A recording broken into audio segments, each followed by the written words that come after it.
They are some of industry's biggest shoes to fill, but his big debut hasn't been received all that well. Tim Cook might match Steve Jobs in the sartorial stakes, but otherwise he's finding the shadow of the man who built Apple difficult to shake off. This is my first product launch since being named CEO. I'm sure you didn't know that.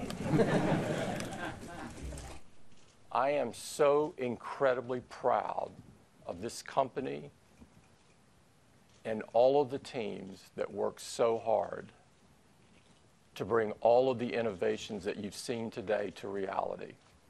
But there were none of the revolutionary products we've come to expect from Apple. No iPhone 5, just effectively an upgrade. It's all left the technology fraternity rather unimpressed.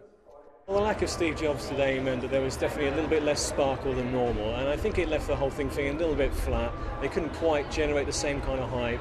That plus the fact that they don't have a new design for the phone meant it was a fine presentation, but not a knockout one. There is at least voice recognition. What's the weather like in London? Here's the forecast for today through this Sunday.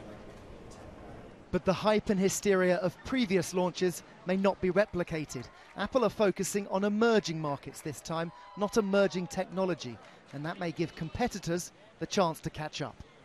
It remains to be seen whether this device can stop the march of the Google Android operating system used in the majority of other smartphones. The fact that Apple shares were down nearly 4% at the end of this launch shows investors are generally underwhelmed, and that Tim Cook has an awful long way to go to match his predecessor.